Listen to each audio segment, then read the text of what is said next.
On Tuesday, Harvard President Claudine Gay announced her resignation. She is now the second of the three presidents to resign since the infamous testimony in front of Congress, where she, the president of MIT, and the president of Penn all refused to clearly denounce anti-Semitism, harassment, and threats of violence against Jews on their campuses. And while the media is focused on DEI, anti-Semitism, plagiarism, in that testimony, I believe this resignation and the resignation of two of these three presidents is more about us as the American people, the American voter, and looking inwardly about how we continue to allow bad leaders to run the institutions of this country.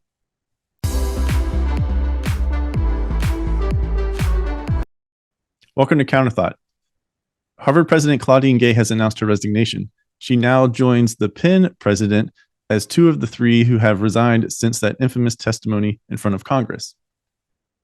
But I'm not going to focus on the DEI aspect of this, which has been all over the news since that hearing on December 7th, or the anti-Semitism or the plagiarism accusations against President Gay. You may remember that I first talked about President Gay a few episodes back whenever the rise in this anti-Semitism was rearing its ugly head on college campuses, and how Bill Ackman was calling for her resignation, calling for the Harvard leadership, the Harvard Corporation and their board to ask her to resign. If you want to go back and listen to that was all the way back to episode 96. Go back and give it a listen or watch it, here on YouTube or Rumble. But that's when Claudine Gay made her first appearance. And that was back on October 19th. So that was before this infamous hearing happened on December 7th. And in this hearing, you may remember that Elise Stefanik was sitting up there. Representative Stefanik was sitting up there at her lectern and asking questions of the presidents. And she went one by one. President Gay, blah, blah, blah. And then she jumped over to the Penn president, Liz McGill, and jumped over to the MIT president, Sally Kornbluth. And each of them would not give a straight answer.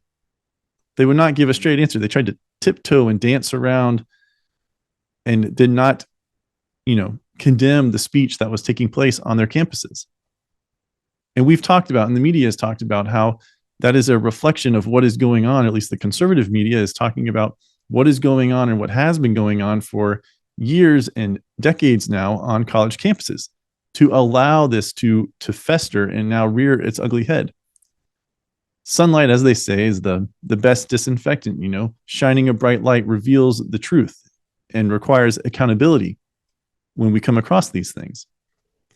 So while the media is focused on, when it comes to President Gay, focused on plagiarism and the hypocrisy because other students at Harvard University have been expelled for plagiarism, while she gets to stay or gets to be in her role as president. And now that she is no longer president, she is going to remain on staff at Harvard. So yes, there is a double standard there, and that's expected, right? As you get higher up in leadership, there seems to be more forgiveness whenever something occurs that someone who is not so high up on the leadership ladder would obtain. But regardless of all of those things, I believe this resignation by President Gay is an opportunity for us to look at ourselves inwardly as a country, as American voters, and ask ourselves, what are we doing? Our Taylor Twellman moment. What are we doing? What are we doing in order to end up with such bad leadership? And it's not just one thing. It's not one thing, which, by the way, Happy New Year. But it's not one thing. There's a multitude of factors that goes into how we are ending up with such terrible leadership. And I'm not talking about just politically. I'm talking about maybe at your job. Definitely politically, whether it's at your municipality level, the state level, the county level, the federal level. But we seem to be on this train of just bad leadership. And not every leader is bad. However, there are a lot of them, and a lot of them that you have seen have made the news. We're talking about mayors in some of our largest cities in the country. We're talking about representatives, state representatives, House representatives at the federal level who are bad leaders. We've talked about on previous episodes of this podcast about the quest and the thirst for power. And I don't know if you've noticed, I don't know if you've realized this yet. And if you haven't, pay attention. But wherever there is a void, something will come in and fill it, especially with leadership, because with leadership, there is influence, there is power. And when you grab hold of that influence and power, it is much more difficult to get that person ousted or to overcome that influence and power. Now, I'm not trying to scare all of you. I'm trying to help you become aware of what is going on in this country, whether it be because of laziness or busyness, or maybe selfishness. But we are allowing people to be elected or given, appointed or whatever, into positions of power that have ulterior motives or bad motives for our country or for the company you work for or for the school your children attend. And it is upon us as the voters, as the citizens, as the parents, to be aware of this and take control back, to have accountability for those individuals while we are now taking accountability for ourselves. You may remember back on episode 1, audio only podcast at the time, but I talked about, with great power comes great responsibility, with great influence becomes great responsibility, and how we are not seeing that. We are seeing the people who we give power and influence because we idolize them or whatever. We see them choose sides, and we see them play games and political games, and we see them choose wrong over right. Right? We see them be silent when we need them to stand up. And there is a trickle-down effect to this. There is a trickle-down effect. Let's say you work for a company, and the CEO, let's say, is a terrible leader. Right? The CEO has a lot of power. The CEO would only answer to, in most cases, especially a publicly traded company, answer to a board of directors. So let's say it's a publicly traded company and there is a board of directors. This CEO has a lot of power. And this bad leadership might not even stop at the CEO level. It could go to the board of directors. And what happens? Right? You look at the corporate pyramid, corporate hierarchy, and it is in the shape of a pyramid, right? The shape of a triangle where it's one person at the top and their rules, they trickle down to everyone beneath them. So we're talking company culture, the environment, everything can be influenced by that one individual or a couple of individuals. So if you have the wrong leader, then you are going to have that trickle-down effect. That influence will be bad as well and will taint the entire organization.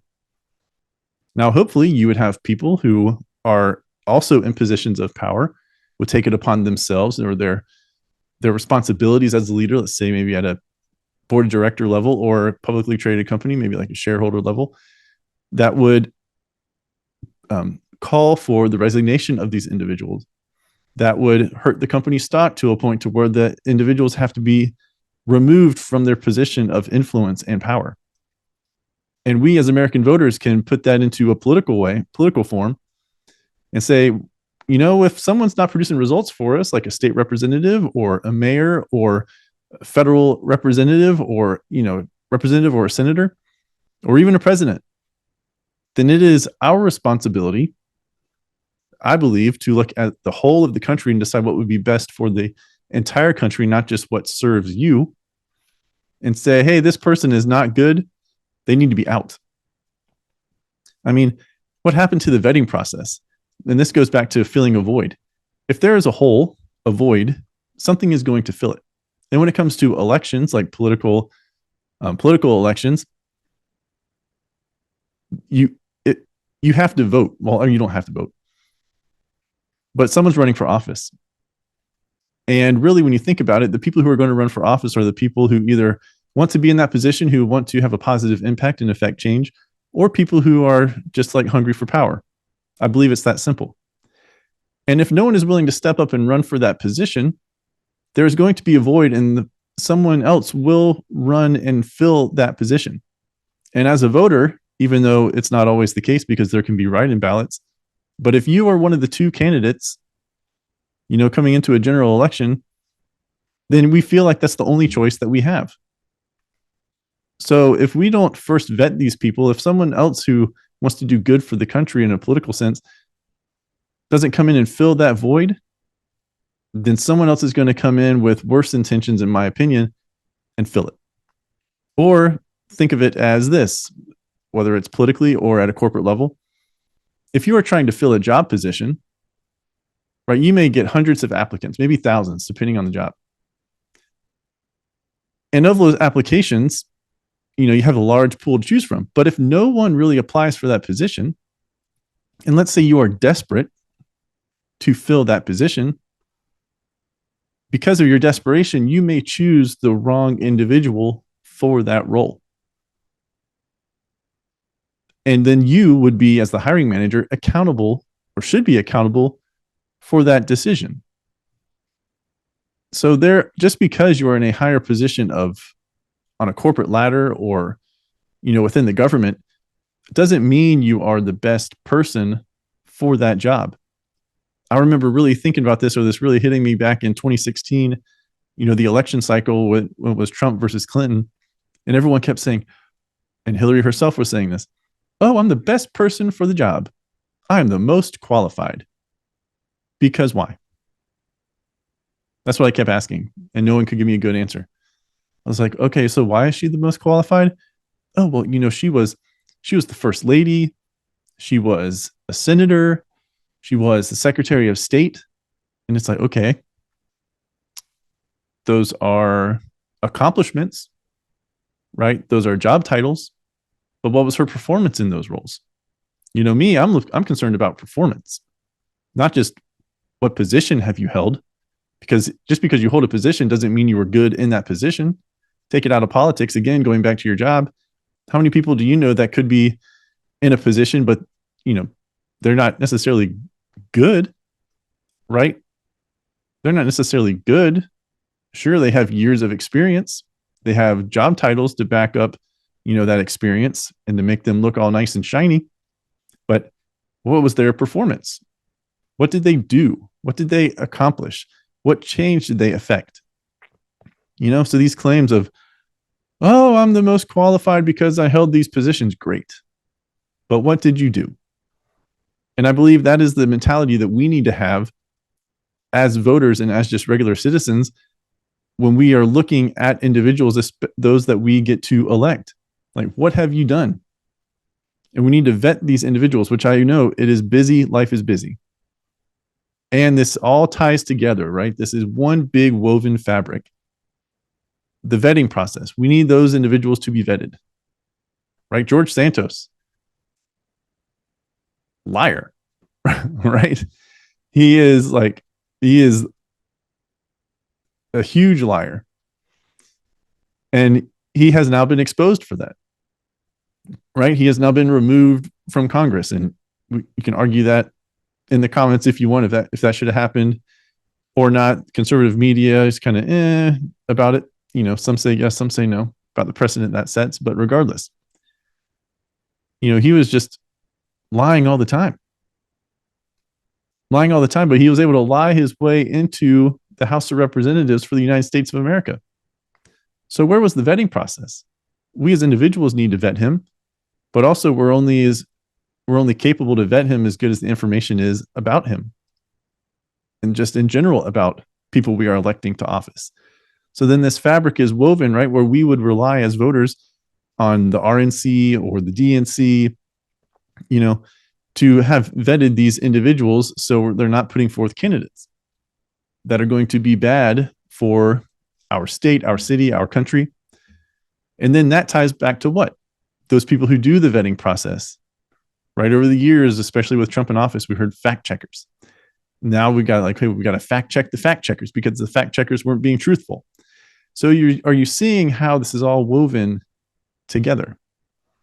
And we collectively need to improve upon what is in place to make sure that we are choosing, when the possibility exists to choose or to vote, good leaders. And if you are in a company and you have bad leadership, it might be best for you to leave that company. Or maybe it might be best for you to be a squeaky wheel and start getting the ball moving regarding that bad leadership and get a group together within your company or however you want to do it, activation to have that bad leadership, that failed leadership removed. And I'm not talking about removal to where you're just like have an axe to grind, but I mean actual removal where the removal is justified by the actions and the effects of that leadership. We like to point fingers at everybody else but ourselves. But I believe the resignation of Claudine Gay, the resignation of Liz McGill from Penn, the congressional members, Santos, Bob Menendez, the leaders of the mayor of Chicago, the mayor of New York, governor, out in California, every decision has a consequence. My mom used to always say to me, and this one sticks in my mind. It's really the only quote that sticks in my mind. So maybe that's just tells you how impactful it is or tells you how often it was said. But everything you do and don't do affects other people. Everything you do and don't do affects other people. Now, I remember her saying that whenever I would be sitting there vegging out in front of the television back in the probably early 2000s, late 90s, early 2000s, and she would go run an errand and she was looking for a grunt or something from me to acknowledge that I heard and understood what she said. And then whenever I didn't do that, I would hear the quote, or if I did do that and then I actually didn't do the task that she was asking me to do while she was gone running an errand, then I would hear it. And it's been drilled in me, and it's golden, right? It's truthful. Everything you do and don't do affects other people. So everything we do, if we actively put someone in a position of power or influence, or if we are bystanders and don't take the opportunity to put good people into positions and influence and power, there's going to be a trickle-down effect, right? The higher up you are on a corporate ladder or within the school board or, any leadership position, the more influence you have. And whether you actively participated in putting that person in power or you didn't participate, but, consequentially, you did participate, right? Because that was maybe one vote or one signature on a petition or something like that was not received. You are also accountable for that individual, right? So this resignation from Claudine Gay and from the Penn president, Liz McGill, and from the accusations and the revelations of, Santos or the mayor of Chicago or the mayor of New York or Jamal Bowman, who pulled the fire alarm in Congress to stop an official proceeding. My takeaway is that it is our responsibility to do better as Americans. We are going to get out what we put in. And now that we have turned the page to a new year in 2024, we are about to see, in my estimation, my opinion, a ridiculous election cycle.